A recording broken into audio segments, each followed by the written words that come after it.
इस वीडियो में हम आपको कुरान पाक की दो अजीम और बाबरकत सूरतें सुनाने जा रहे हैं, सूरह यासीन और सूरह रहमान। अगर आप इन दोनों सूरतों को सिर्फ एक मरतबा भी दिल से सुन लें तो इंशाअल्लाह अल्लाह आपके बिगड़े हुए काम बनना शुरू हो जाएंगे। दोस्तों, सूरह यासीन को कुरान का दिल कहा जाता है और सूरह रहमान दिलों को सुकून देने वाली सूरत है। ये ऐसी बाबरकत सूरत है कि जिस नेक मकसद के लिए भी सुना जाए अल्लाह के हुक्म से वो मकसद पूरा हो जाता है। जिस घर में इन सूरतों की तिलावत होती है वहाँ बेशुमार बरकतें नाजिल होती हैं और अल्लाह ताला उस घर के लोगों को परेशानियों और मुसीबतों से महफूज रखता है। अगर आप रोज़ाना सूरह यासीन और सूरह रहमान सुनने का मामूल बना लें तो कामयाबी आपका मुक़द्दर बन सकती है। अगर आपको लगता है कि आपके घर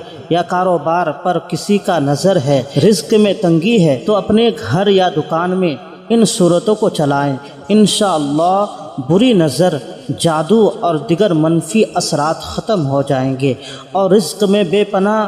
बरकत होगी। याद रखें, इन सूरतों को सिर्फ सुनना है, लेकिन शर्त यह है सुनना शुरू करें तो मुकम्मल सुनें, अधूरा ना छोड़ें। अगर आप कुरान पाक से मोहब्बत करते हैं तो इस वीडियो को अभी लाइक करें। आखिर में दुआ है कि या अल्लाह, जो लोग सूरह यासीन और सूरह रहमान को मुकम्मल सुनते हैं अपनी रहमत से उनकी तमाम परेशानियां दूर फरमा, उनके बिगड़े हुए काम बना दे और उनकी जायज़ हाजात को पूरा फरमा। आमीन। दोस्तों, कमेंट में आमीन ज़रूर लिखें, क्या पता किसकी ज़ुबान से निकली दुआ कबूल हो जाए। आप अपने दिल में नेक मकसद रखकर इन मुबारक सूरतों को सुने।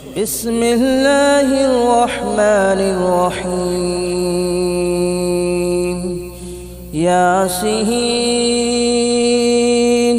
वल क़ुरआनिल हकीम इन्नका लमिनल मुरसलीन अला सिरातिन मुस्तक़ीम तंज़ीलल अज़ीज़िर रहीम लितुन्ज़िर क़ौमन मा उन्ज़िर आबाउहुम फहुम गाफ़िलून लक़द हक़्क़ल क़ौलु अला अक्सरिहिम फहुम ला युमिनून इन्ना जअलना फ़ी अअनाक़िहिम अग़लालन फ़हिय इलल अज़क़ान फ़हुम मुक़महून वजअलना मिन बैन अयदीहिम सद्दन वमिन ख़ल्फ़िहिम सद्दन फ़अग़शयनाहुम फ़हुम ला युबसिरून वसवाउन अलैहिम अअंज़रतहुम अम लम तुंज़िरहुम ला युमिनून इन्नमा तुंज़िर मन इत्तबअ अज़्ज़िक्र व ख़शिय अर्रहमान बिलग़ैब फबश्शिरहु बिमग़फ़िरतिन व अज्रिन करीम। इन्ना नहनु नुह्यिल मौता व नक्तुब मा क़द्दमू व आसारहुम व कुल्ल शैइन अहसयनाहु फ़ी इमामिन मुबीन वضرب لهم مثلا أصحاب القرية إذ جاءها المرسلون إذ أرسلنا إليهم اثنين فكذبوهما فعززنا بثالث فقالوا إنا إليكم مرسلون قالوا ما أنتم إلا بشر مثلنا وما أنزل الرحمن من شيء إن أنتم إلا تكذبون قالوا ربنا يعلم إنا إليكم لمرسلون وما علينا إلا البلاغ المبين قالوا إنا تطيرنا بكم لئن لم تنتهوا لنرجمنكم وليمسنكم منا عذاب أليم قالوا طائركم معكم أئن ذكرتم بل أنتم قوم مسرفون وجاء من أقصى المدينة رجل يسعى قال يا قوم اتبعوا المرسلين اتبعوا من لا يسألكم أجرا وهم مهتدون وما لي لا أعبد الذي فطرني وإليه ترجعون أأتخذ من دونه آلهة إن يردني الرحمن بضر لا تغن عني شفاءتهم شيئا ولا ينقذون إني إذا لفي ضلال مبين آمنت بربكم فاسمعون قيل ادخل الجنة قال يا ليت قومي يعلمون بما غفر لي ربي وجعلني من المكرمين وما أنزلنا على قومه من بعده من جود من السماء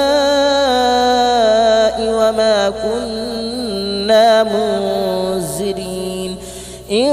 كانت إلا صيحة واحدة فإذا هم خامدون يا حسرة على العباد ما يأتيهم من رسول إلا كانوا به يستهزئون ألم يروا كم أهلكنا قبلهم من القرون أنهم إليهم لا يرجعون وإن كل لما جميع لدينا محضرون وآية لهم الأرض الميتة أحييناها وأخرجنا منها حبا فمنه يأكلون وجعلنا فيها جنات من نخيل وأعناب وفجرنا فيها من العيون ليأكلوا من ثمره وما عملته أيديهم أفلا يشكرون سبحان الذي خلق الأزواج كلها مما تنبت الأرض ومن أنفسهم ومما لا يعلمون وآية لهم الليل نسلخ منه النهار فإذا هم مظلمون والشمس تجري لمستقر لها ذلك تقدير العزيز العليم والقمر قدرناه منازل حتى عاد كالعرجون القديم لا الشمس ينبغي لها أن تدرك القمر ولا الليل سابق النهار وكل في فلك يسبحون وآية لهم ألا حملنا ذريتهم في الفلك المشحون وخلقنا لهم من مثله ما يركبون وإن نشأ نغرقهم فلا صريخ لهم ولا هم ينقذون إلا رحمة منا ومتاعا إلى حين وإذا قيل لهم اتقوا ما بين أيديكم وما خلفكم لعلكم ترحمون وما تأتيهم من آية من آيات ربهم إلا كانوا عنها معرضين وإذا قيل لهم أنفقوا مما رزقكم الله قال الذين كفروا للذين آمنوا أنطعم من لو يشاء الله أطعمه إن أنتم إلا في ضلال مبين ويقولون متى هذا الوعد إن كنتم صادقين ما ينظرون إلا صيحة واحدة تأخذهم وهم يخصمون فلا يستطيعون توصية ولا إلى أهلهم يرجعون ونفخ في الصور فإذا هم من الأجداث إلى ربهم ينسلون قالوا يا ويلنا من بعثنا من مرقدنا هذا ما وعد الرحمن وصدق المرسلون إن كانت إلا صيحة واحدة فإذا هم جميع لدينا محضرون فاليوم لا تظلم نفس شيئا ولا تجزون إلا ما كنتم تعملون إن أصحاب الجنة اليوم في شغل فاكهون هم وأزواجهم في ظلال على الأرائك متكئون لهم فيها فاكهة ولهم ما يدعون سلام قولا من رب رحيم وامتازوا اليوم أيها المجرمون ألم أعهد إليكم يا بني آدم ألا تعبدوا الشيطان ألم أعهد إليكم يا بني آدم ألا تعبدوا الشيطان إنه لكم عدو مبين وأن اعبدوني هذا صراط مستقيم ولقد أضل منكم جبلا كثيرا أفلم تكونوا تعقلون هذه جهنم التي كنتم توعدون اصلوها اليوم بما كنتم تكفرون اليوم نختم على أفواههم وتكلمنا أيديهم وتشهد أرجلهم بما كانوا يكسبون ولو نشاء لطمسنا على أعينهم فاستبقوا الصراط فأنى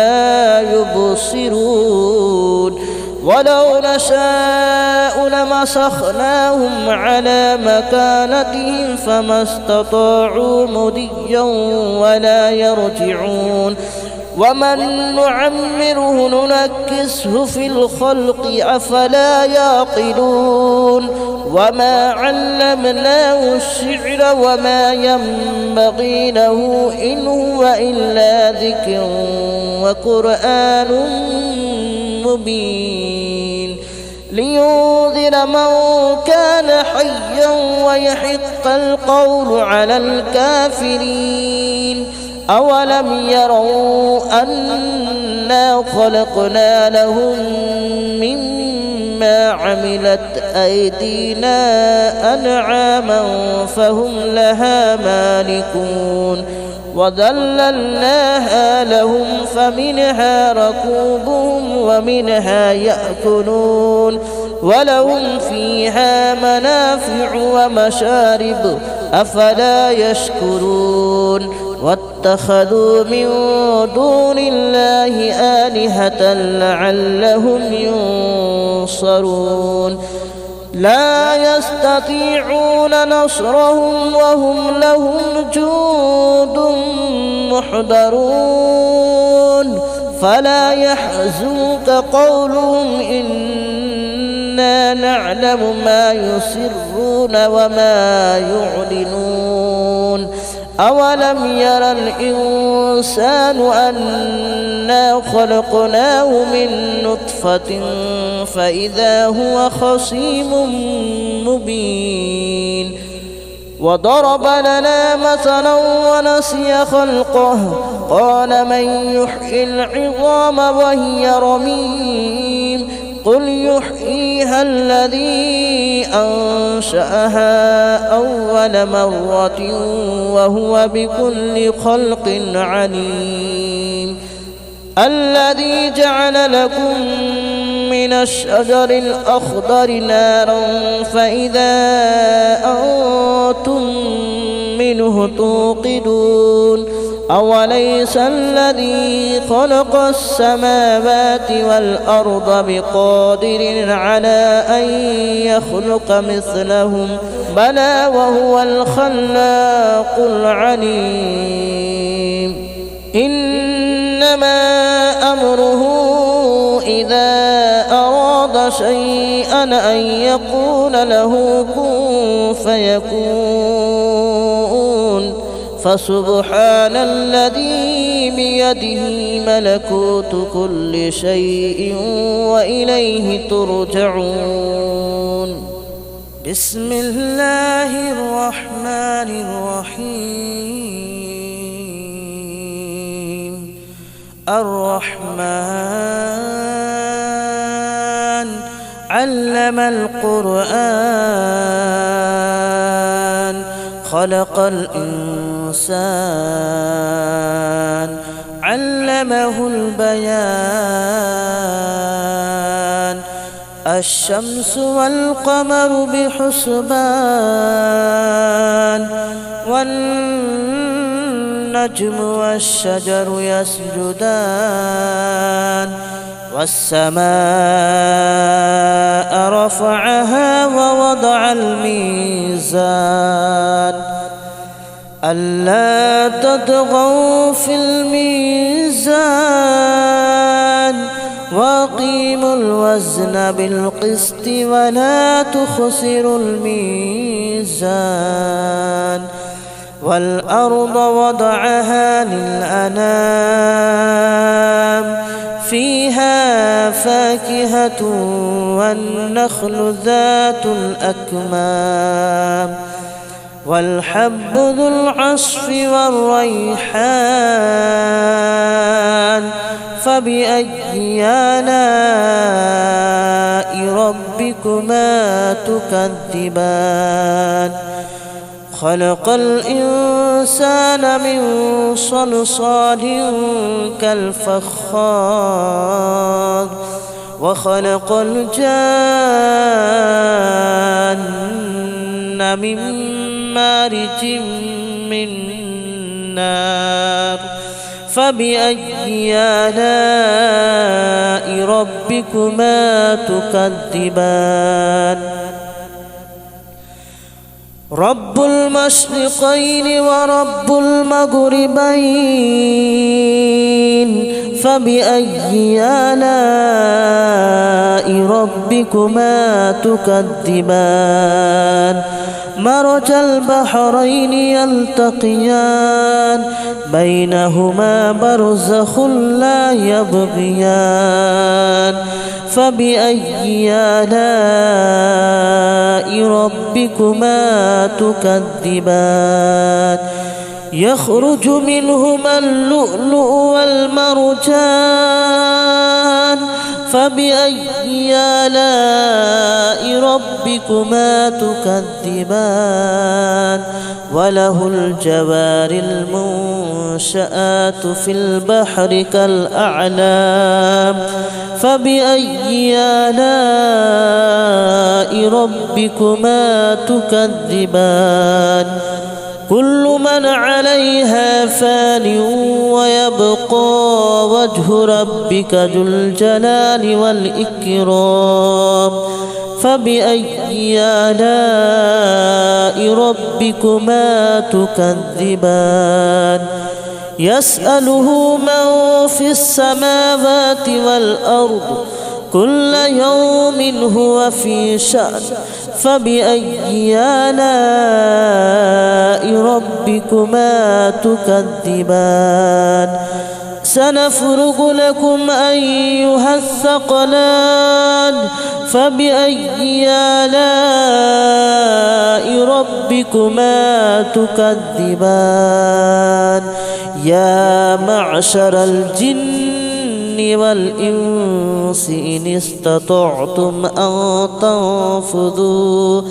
أن تنفذوا من أقطار السماوات والأرض فانفذوا لا تنفذون إلا بسلطان فبأي آلاء ربكما تكذبان يرسل عليكما شواظ من نار ونحاس فلا تنتصران فبأي آلاء ربكما تكذبان فإذا انشقت السماء فكانت وردة كالدهان فبأي آلاء ربكما تكذبان فيومئذ لا يسأل عن ذنبه إنس ولا جان فبأي آلاء ربكما تكذبان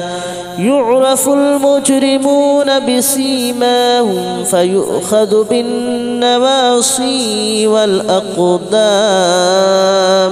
فبأي آلاء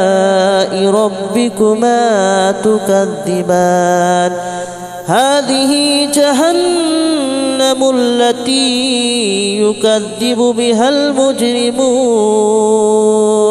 يطوفون بينها وبين حميم آن فبأي آلاء ربكما تكذبان ولمن خاف مقام ربه جنتان فبأي آلاء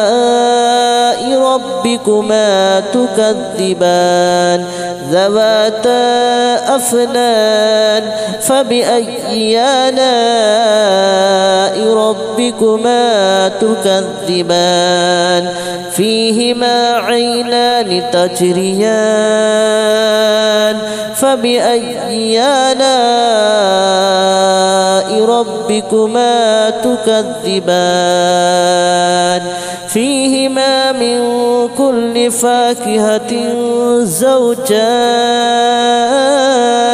فبأي آلاء ربكما تكذبان متكئين على فرش بطائنها من استبرق وجنى الجنتين دان فبأي آلاء ربكما تكذبان فيهن قاصرات الطرف لم يطمثهن إنس قبلهم ولا جان فبأي آلاء ربكما تكذبان كأنهن الياقوت والمرجان فبأي آلاء ربكما تكذبان هل جزاء الإحسان إلا الإحسان فبأي آلاء ربكما تكذبان ومن دونهما جنتان فبأي آلاء ربكما تكذبان مدهامتان فبأي آلاء ربكما تكذبان فيهما عينان نضاختان فبأي آلاء ربكما تكذبان فيهما فاكهة ونخل ورمان فبأي آلاء ربكما تكذبان فيهن خيرات حسان فبأي آلاء ربكما تكذبان حور مقصورات في الخيام فبأي آلاء ربكما تكذبان لم يطمثهن إنس قبلهم ولا جان فبأي آلاء ربكما تكذبان متكئين على رفرف خضر وأبقري حسان فبأي آلاء ربكما تكذبان تبارك اسم ربك ذي الجلال والإكرام بسم الله الرحمن الرحيم إذا وقعت الواقعة ليس لوقعتها كاذبة خافضة رافعة إذا رجت الأرض رجا وبست الجبال بسا فكانت هباء منبثا وكنتم أزواجا ثلاثة فأصحاب الميمنة ما أصحاب الميمنة وأصحاب المشأمة ما أصحاب المشأمة والسابقون السابقون أولئك المقربون في جنات النعيم ثلة من الأولين وقليل من الآخرين على سرر موضونة متكئين عليها متقابلين يطوف عليهم ولدان مخلدون بأكواب وأباريق وكأس من معين لا يصدعون عنها ولا ينزفون وفاكهة مما يتخيرون ولحم طير مما يشتهون وحور عين كأمثال اللؤلؤ المكنون جزاء بما كانوا يعملون لا يسمعون فيها لغوا ولا تأثيما إلا قليلا سلاما سلاما وأصحاب اليمين ما أصحاب اليمين في سدر مخدود وطلح منضود وظل ممدود وماء مسكوب وفاكهة كثيرة لا مقطوعة ولا ممنوعة وفرش مرفوعة إنا أنشأناهن إن شاء فجعلناهن أبكارا عربا أترابا لأصحاب اليمين ثلة من الأولين وثلة من الآخرين وأصحاب الشمال ما أصحاب الشمال في سموم وحميم وظل من يحموم لا بارد ولا كريم إنهم كانوا قبل ذلك مترفين وكانوا يصرون على الحنث العظيم وكانوا يقولون أئذا متنا وكنا ترابا وعظاما أئنا لمبعوثون أو آباؤنا الأولون قل إن الأولين والآخرين لمجموعون إلى ميقات يوم معلوم ثم إنكم أيها الضالون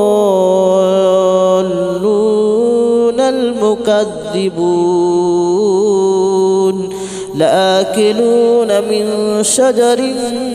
من زقوم فمالئون منها البطون فشاربون عليه من الحميم فشاربون شرب الحميم هذا نزلهم يوم الدين نحن خلقناكم فلولا تصدقون أفرأيتم ما تمنون أأنتم تخلقونه أم نحن الخالقون نحن قدرنا بينكم الموت وما نحن بمسبوقين على أن نبدل أمثالكم وننشئكم فيما لا تعلمون ولقد علمتم النشأة الأولى فلولا تذكرون أفرأيتم ما تحرثون أأنتم تزرعونه أم نحن الزارعون لو نشاء لجعلناه هطاما فظلتم تفكهون إنا لمغرمون بل نحن محرومون أفرأيتم الماء الذي تشربون أأنتم أنزلتموه من المزن أم نحن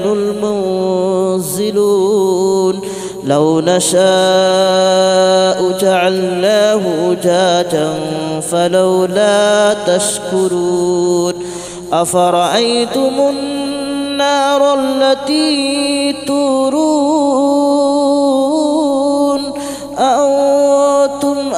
أنشأتم شجرتها أم نحن المنشئون نحن جعلناها تذكرة ومتاعا للمتقين نحن جعلناها تذكرة ومتاعا للمقوين فسبح باسم ربك العظيم فلا أقسم بمواقع النجوم وإنه لقسم لو تعلمون عظيم إنه لقرآن كريم في كتاب مكنون لا يمسه إلا المطهرون تنزيل من رب العالمين أفبهذا الحديث أنتم مدهنون وتجعلون رزقكم أنكم تكذبون فلولا إذا بلغت الحلقوم وأنتم حينئذ تنظرون ونحن أقرب إليه منكم ولكن لا تبصرون فلولا إن كنتم غير مدينين ترجعونها إن كنتم صادقين فأما إن كان من المقربين فروح وريحان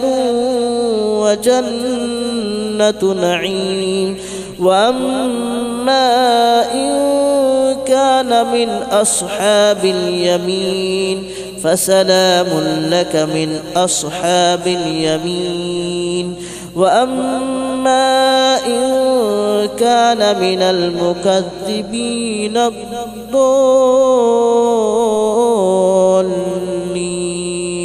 فنزل من حميم وتصلية جحيم إن هذا لهو حق اليقين فسبح باسم ربك العظيم بسم الله الرحمن الرحيم ياسين والقرآن الحكيم إنك لمن المرسلين على صراط مستقيم تنزيل العزيز الرحيم لتنذر قوما ما أنذر آباؤهم فهم غافلون لقد حق القول على أكثرهم فهم لا يؤمنون إنا جعلنا في أعناقهم أغلالا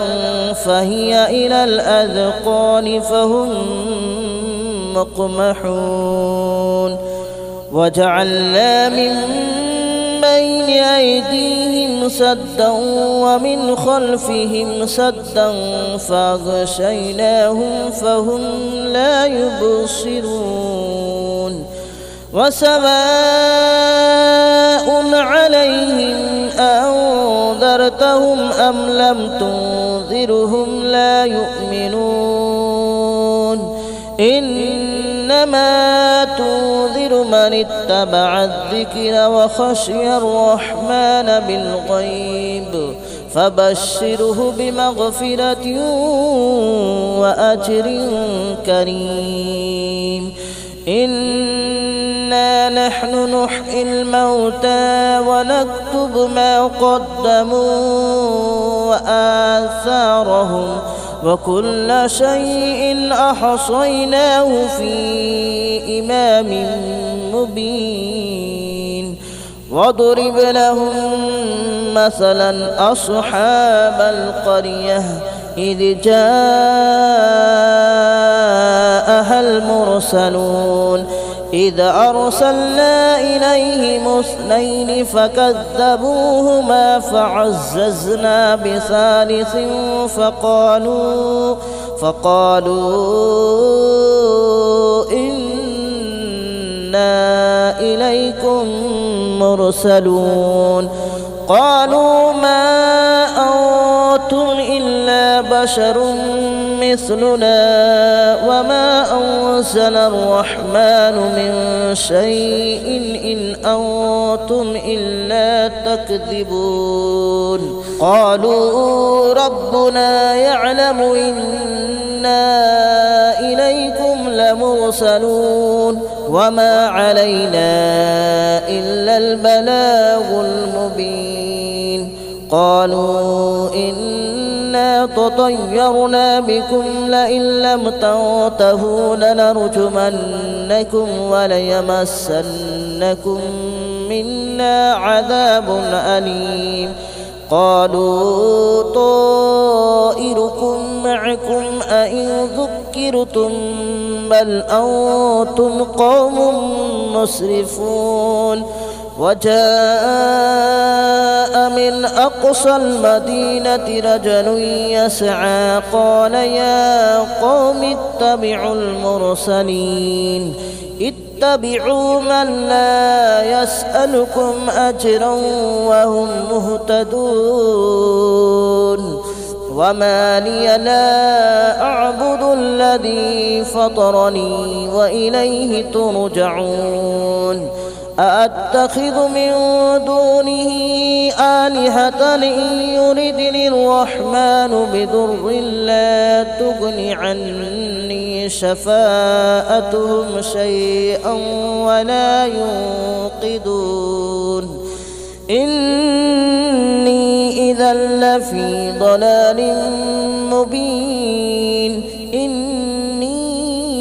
آمنت بربكم فاسمعون قيل ادخل الجنة قال يا ليت قومي يعلمون بما غفر لي ربي وجعلني من المكرمين وما أنزلنا على قومه من بعده من جود من السماء وما كنا منزلين إن كانت إلا صيحة واحدة فإذا هم خامدون يا حسرة على العباد ما يأتيهم من رسول إلا كانوا به يستهزئون ألم يروا كم أهلكنا قبلهم من القرون أنهم إليهم لا يرجعون وإن كل لما جميع لدينا محضرون وآية لهم الأرض الميتة أحييناها وأخرجنا منها حبا فمنه يأكلون وجعلنا فيها جنات من نخيل وأعناب وفجرنا فيها من العيون ليأكلوا من ثمره وما عملته أيديهم أفلا يشكرون سبحان الذي خلق الأزواج كلها مما تنبت الأرض ومن أنفسهم ومما لا يعلمون وآية لهم الليل نسلخ منه النهار فإذا هم مظلمون والشمس تجري لمستقر لها ذلك تقدير العزيز العليم والقمر قدرناه منازل حتى عاد كالعرجون القديم لا الشمس ينبغي لها أن تدرك القمر ولا الليل سابق النهار وكل في فلك يسبحون وآية لهم ألا حملنا ذريتهم في الفلك المشحون وخلقنا لهم من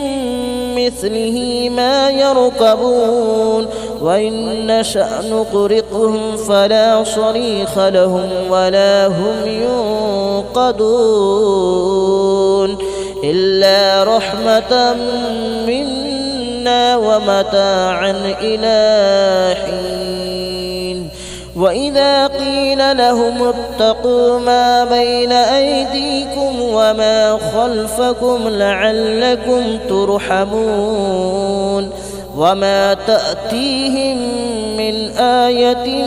من آيات ربهم إلا كانوا عنها معرضين وإذا قيل لهم أنفقوا مما رزقكم الله قال الذين كفروا للذين آمنوا أنطعم من لو يشاء الله أطعمه إن أنتم إلا في ضلال مبين ويقولون متى هذا الوعد إن كنتم صادقين ما ينظرون إلا صيحة واحدة تأخذهم وهم يخصمون فلا يستطيعون توصية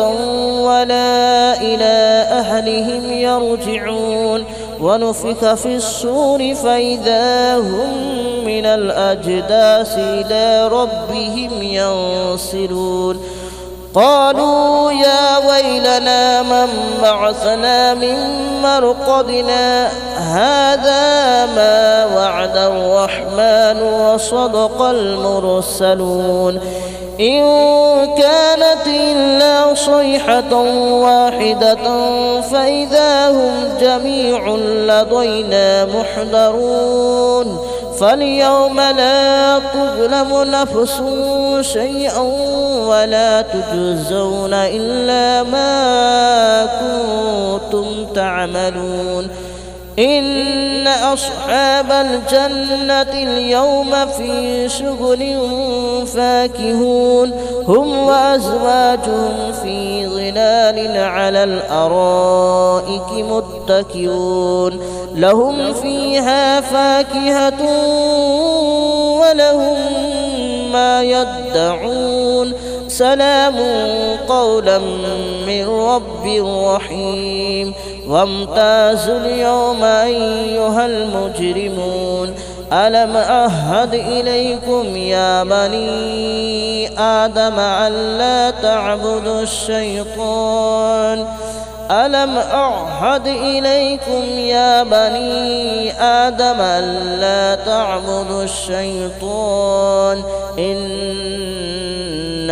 لكم عدو مبين وأن اعبدوني هذا صراط مستقيم ولقد أضل منكم جبلا كثيرا أفلم تكونوا تعقلون هذه جهنم التي كنتم توعدون اصلوها اليوم بما كنتم تكفرون اليوم نختم على أفواههم وتكلمنا أيديهم وتشهد أرجلهم بما كانوا يكسبون ولو نشاء لطمسنا على أعينهم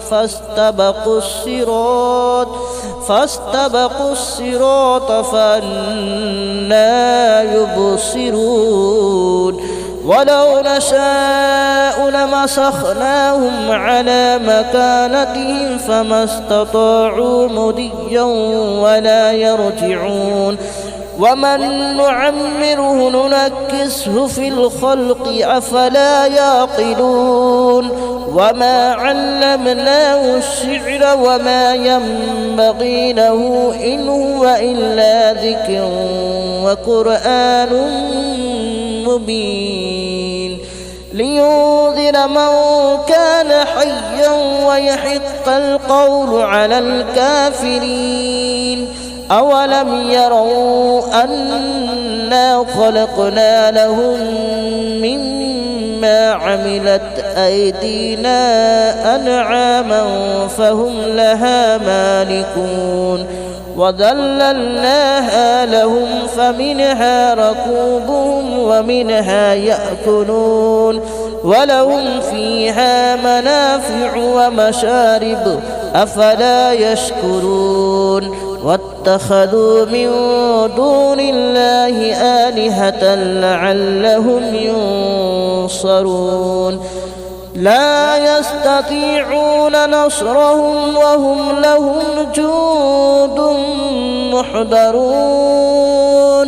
فلا يحزنك قولهم إنا نعلم ما يسرون وما يعلنون أولم يرى الإنسان أنا خلقناه من نطفة فإذا هو خصيم مبين وضرب لنا مثلا ونسي خلقه قال من يحيي العظام وهي رميم قل يحييها الذي أنشأها أول مرة وهو بكل خلق عليم الذي جعل لكم من الشجر الأخضر نارا فإذا أنتم منه توقدون أوليس الذي خلق السماوات والأرض بقادر على أن يخلق مثلهم بلى وهو الخلاق العليم إنما أمره إذا أراد شيئا أن يقول له كن فيكون فسبحان الذي بيده ملكوت كل شيء وإليه ترجعون بسم الله الرحمن الرحيم الرحمن علم القرآن خلق الإنسان علمه البيان الشمس والقمر بحسبان والنجم والشجر يسجدان والسماء رفعها ووضع الميزان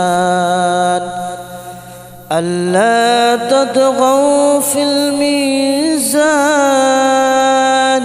وأقيموا الوزن بالقسط ولا تخسروا الميزان والأرض وضعها للأنام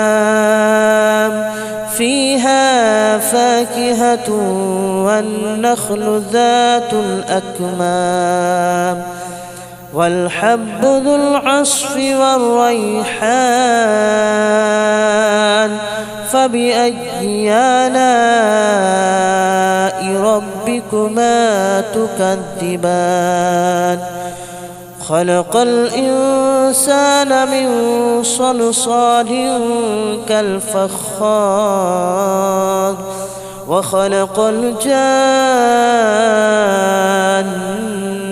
من مارج من نار فبأي آلاء ربكما تكذبان رب المشرقين ورب المغربين فبأي آلاء ربكما تكذبان مرج البحرين يلتقيان بينهما برزخ لا يبغيان فبأي آلاء ربكما تكذبان يخرج منهما اللؤلؤ والمرجان فبأي آلاء ربكما تكذبان وله الجوار المنشآت في البحر كالأعلام فبأي آلاء ربكما تكذبان كل من عليها فان ويبقى وجه ربك ذو الجلال والإكرام فبأي آلاء ربكما تكذبان يسأله من في السماوات والأرض كل يوم هو في شأن فبأي آلاء ربكما تكذبان سنفرغ لكم أيها الثقلان فبأي آلاء ربكما تكذبان يا معشر الجن والإنس إن استطعتم أن تنفذوا من أقطار السماوات والأرض فانفذوا لا تنفذون إلا بسلطان فبأي آلاء ربكما تكذبان يرسل عليكما شواظ من نار ونحاس فلا تنتصران فبأي آلاء ربكما تكذبان فإذا انشقت السماء فكانت وردة كالدهان فبأي آلاء ربكما تكذبان فيومئذ لا يسأل عن ذنبه إنس ولا جان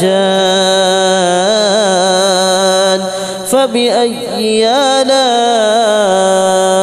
ربكما تكذبان يعرف المجرمون بسيماهم فيؤخذ بالنواصي والأقدام فبأي آلاء ربكما تكذبان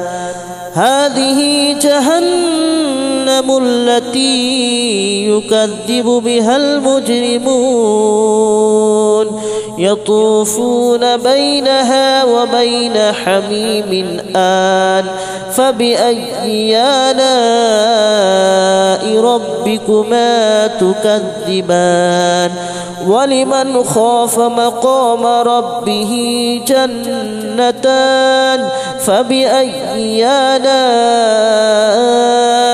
ربكما تكذبان ذواتا أفنان فبأي آلاء ربكما تكذبان فيهما عينان تجريان فبأي آلاء ربكما تكذبان فيهما من كل فاكهة زوجان فبأي آلاء ربكما تكذبان متكئين على فرش مطائنها من استبرق وجنى الجنتين دان فبأي آلاء ربكما تكذبان فيهن قاصرات الطرف لم يطمثهن إنس قبلهم ولا جان فبأي آلاء ربكما تكذبان كأنهن الياقوت والمرجان فبأي آلاء ربكما تكذبان هل جزاء الإحسان إلا الإحسان فبأي آلاء ربكما تكذبان ومن دونهما جنتان فبأي آلاء ربكما تكذبان مدهامتان فبأي آلاء ربكما تكذبان فيهما عينان نضاختان فبأي آلاء ربكما تكذبان فيهما فاكهة ونخل ورمان فبأي آلاء ربكما تكذبان فيهن خيرات حسان فبأي آلاء ربكما تكذبان حور مقصورات في الخيام فبأي آلاء ربكما تكذبان لم يطمثهن إنس قبلهم ولا جان فبأي آلاء ربكما تكذبان متكئين على رفرف خضر وأبقري حسان فبأي آلاء ربكما تكذبان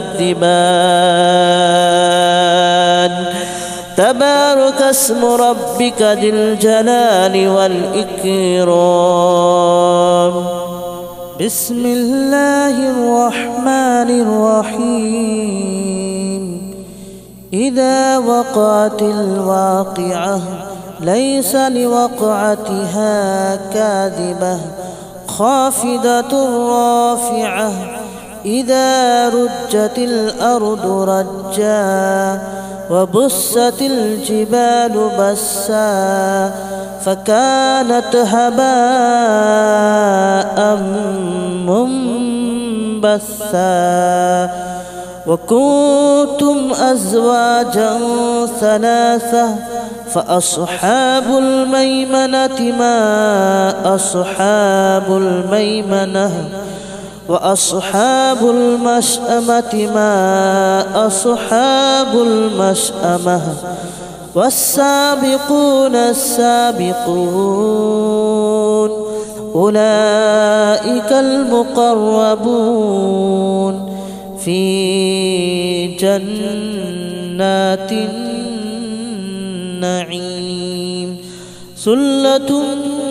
من الأولين وقليل من الآخرين على سرر موضونة متكئين عليها متقابلين يطوف عليهم ولدان مخلدون بأكواب وأباريق وكأس من معين لا يصدعون عنها ولا ينزفون وفاكهة مما يتخيرون ولحم طير مما يشتهون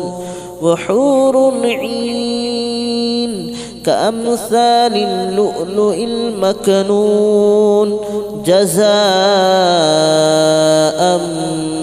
بما كانوا يعملون لا يسمعون فيها لغوا ولا تأثيما إلا قليلا سلاما سلاما وأصحاب اليمين ما أصحاب اليمين في سدر مخدود وطلح منضود وظل ممدود وماء مسكوب وفاكهة كثيرة لا مقطوعة ولا ممنوعة وفرش مرفوعة إنا أنشأناهن إن شاء فجعلناهن أبكارا عربا أترابا لأصحاب اليمين ثلة من الأولين وثلة من الآخرين وأصحاب الشمال ما أصحاب الشمال في سموم وحميم وظل من يحموم لا بارد ولا كريم إنهم كانوا قبل ذلك مترفين وكانوا يصرون على الحنث العظيم وكانوا يقولون أئذا متنا وكنا ترابا وعظاما أئنا لمبعوثون أو آباؤنا الأولون قل إن الأولين والآخرين لمجموعون إلى ميقات يوم معلوم ثم إنكم أيها الضالون المكذبون لآكلون من شجر من زقوم فمالئون منها البطون فشاربون عليه من الحميم فشاربون شرب الحميم هذا نزلهم يوم الدين نحن خلقناكم فلولا تصدقون أفرأيتم ما تمنون أأنتم تخلقونه أم نحن الخالقون نحن قدرنا بينكم الموت وما نحن بمسبوقين على أن نبدل أمثالكم وننشئكم فيما لا تعلمون ولقد علمتم النشأة الأولى فلولا تذكرون أفرأيتم ما تحرثون أأنتم تزرعونه أم نحن الزارعون لو نشاء لجعلناه حطاما فظلتم تفكهون إنا لمغرمون بل نحن محرومون أفرأيتم الماء الذي تشربون أأنتم أنزلتموه من المزن أم نحن المنزلون لو نشاء جعلناه أجاجا فلولا تشكرون أفرأيتم النار التي تورون أأنتم أنشأتم شجرتها أم نحن المنشئون نحن جعلناها تذكرة ومتاعا للمتقين نحن جعلناها تذكرة ومتاعا للمقوين فسبح باسم ربك العظيم فلا أقسم بمواقع النجوم وإنه لقسم لو تعلمون عظيم إنه لقرآن كريم في كتاب مكنون لا يمسه إلا المطهرون تنزيل من رب العالمين أفبهذا الحديث أنتم مدهنون وتجعلون رزقكم أنكم تكذبون فلولا إذا بلغت الحلقوم وأنتم حينئذ تنظرون ونحن أقرب إليه منكم ولكن لا تبصرون فلولا إن كنتم غير مدينين ترجعونها إن كنتم صادقين فأما إن كان من المقربين فروح وريحان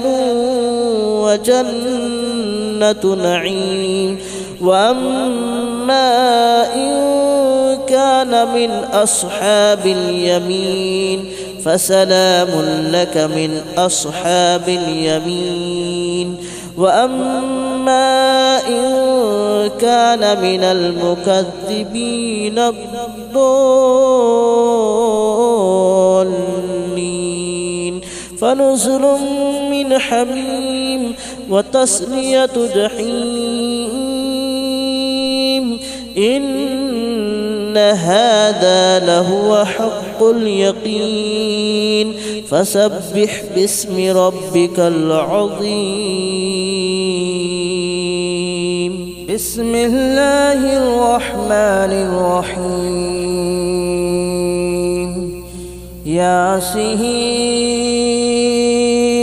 والقرآن الحكيم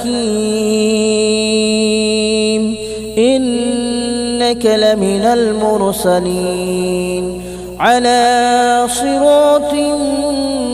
مستقيم تنزيل العزيز الرحيم لتنذر قوما ما أنذر آباؤهم فهم غافلون لقد حق القول على أكثرهم فهم لا يؤمنون إنا جعلنا في أعناقهم أغلالا فهي إلى الأذقان فهم مقمحون وجعلنا من بين أيديهم سدا ومن خلفهم سدا فأغشيناهم فهم لا يبصرون وسواء عليهم أنذرتهم أم لم تنذرهم لا يؤمنون إنما تنذر من اتبع الذكر وخشي الرحمن بالغيب فبشره بمغفرة وأجر كريم إنا نحن نحيي الموتى ونكتب ما قدموا وآثارهم وكل شيء أحصيناه في إمام مبين واضرب لهم مثلا أصحاب القرية إذ جاءها المرسلون إذ أرسلنا إليهم اثنين فكذبوهما فعززنا بثالث فقالوا إنا إليكم مرسلون قالوا ما أنتم إلا بشر مثلنا وما أنزل الرحمن من شيء إن أنتم إلا تكذبون قالوا ربنا يعلم إنا إليكم لمرسلون وما علينا إلا البلاغ المبين قالوا إنا تطيرنا بكم لئن لم تنتهوا لنرجمنكم وليمسنكم منا عذاب أليم قالوا طائركم معكم أئن ذكرتم بل أنتم قوم مسرفون وجاء من أقصى المدينة رجل يسعى قال يا قوم اتبعوا المرسلين اتبعوا من لا يسألكم أجرا وهم مهتدون وما لي لا أعبد الذي فطرني وإليه ترجعون أأتخذ من دونه آلهة إن يردني الرحمن بضر لا تغن عني شفاءتهم شيئا ولا ينقذون إني إذا لفي ضلال مبين آمنت بربكم فاسمعون قيل ادخل الجنة قال يا ليت قومي يعلمون بما غفر لي ربي وجعلني من المكرمين وما أنزلنا على قومه من بعده من جود من السماء وما كنا منزلين إن كانت إلا صيحة واحدة فإذا هم خامدون يا حسرة على العباد ما يأتيهم من رسول إلا كانوا به يستهزئون ألم يروا كم أهلكنا قبلهم من القرون أنهم إليهم لا يرجعون وإن كل لما جميع لدينا محضرون وآية لهم الأرض الميتة أحييناها وأخرجنا منها حبا فمنه يأكلون وجعلنا فيها جنات من نخيل وأعناب وفجرنا فيها من العيون ليأكلوا من ثمره وما عملته أيديهم أفلا يشكرون سبحان الذي خلق الأزواج كلها مما تنبت الأرض ومن أنفسهم ومما لا يعلمون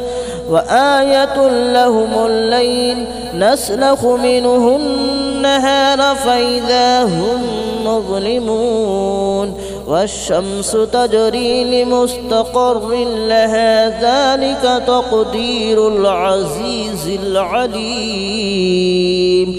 والقمر قدرناه منازل حتى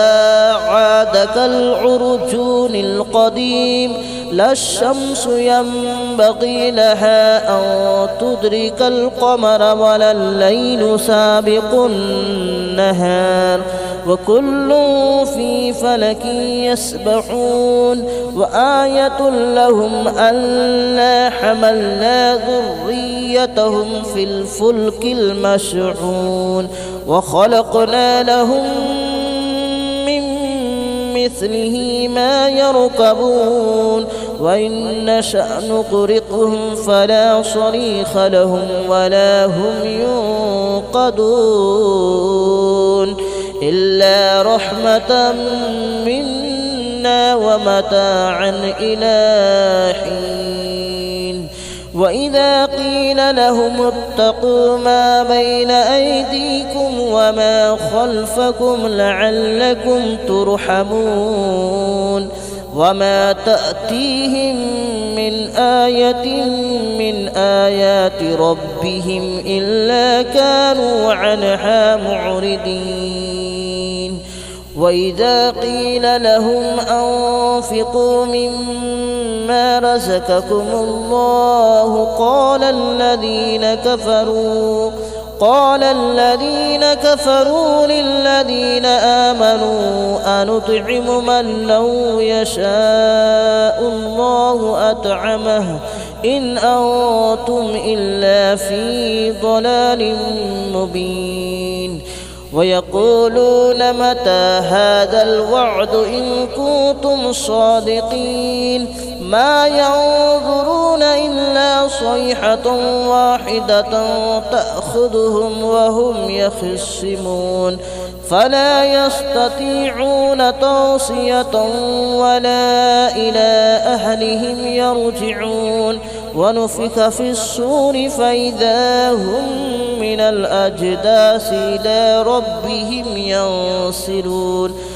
قالوا يا ويلنا من بعثنا من مرقدنا هذا ما وعد الرحمن وصدق المرسلون إن كانت إلا صيحة واحدة فإذا هم جميع لدينا محضرون فاليوم لا تظلم نفس شيئا ولا تجزون إلا ما كنتم تعملون إن أصحاب الجنة اليوم في شغل فاكهون هم وأزواجهم في ظلال على الأرائك متكئون لهم فيها فاكهة ولهم ما يدعون سلام قولا من رب رحيم وامتازوا اليوم أيها المجرمون ألم أعهد إليكم يا بني آدم ألا تعبدوا الشيطان ألم أعهد إليكم يا بني آدم ألا تعبدوا الشيطان إنه لكم عدو مبين وأن اعبدوني هذا صراط مستقيم ولقد أضل منكم جبلا كثيرا أفلم تكونوا تعقلون هذه جهنم التي كنتم توعدون اصلوها اليوم بما كنتم تكفرون اليوم نختم على أفواههم وتكلمنا أيديهم وتشهد أرجلهم بما كانوا يكسبون ولو نشاء لطمسنا على أعينهم فاستبقوا الصراط فأنى يبصرون ولو نشاء لمسخناهم على مكانتهم فما استطاعوا مضيا ولا يرجعون ومن نعمره ننكسه في الخلق أفلا يعقلون وما علمناه الشعر وما ينبغي له إن هو إلا ذكر وقرآن مبين لينذر من كان حيا ويحق القول على الكافرين أولم يروا أنا خلقنا لهم مما عملت أيدينا أنعاما فهم لها مالكون وذللناها لهم فمنها ركوبهم ومنها يأكلون ولهم فيها منافع ومشارب أفلا يشكرون واتخذوا من دون الله آلهة لعلهم ينصرون لا يستطيعون نصرهم وهم لهم جند محضرون فلا يحزنك قولهم إنا نعلم ما يسرون وما يعلنون أولم ير الإنسان أنا خلقناه من نطفة فإذا هو خصيم مبين وضرب لنا مثلا ونسي خلقه قال من يحيي العظام وهي رميم قل يحييها الذي أنشأها أول مرة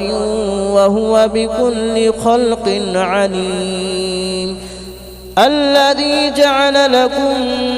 من الشجر الأخضر نارا فإذا أنتم منه توقدون أوليس الذي خلق السماوات والأرض بقادر على أن يخلق مثلهم بلى وهو الخلاق العليم إنما أمره إذا أراد شيئا أن يقول له كن فيكون فسبحان الذي بيده ملكوت كل شيء وإليه ترجعون بسم الله الرحمن الرحيم الرحمن علم القرآن خلق الإنسان علمه البيان الشمس والقمر بحسبان والنجم والشجر يسجدان والسماء رفعها ووضع الميزان ألا تطغوا في الميزان وأقيموا الوزن بالقسط ولا تخسروا الميزان والأرض وضعها للأنام فيها فاكهة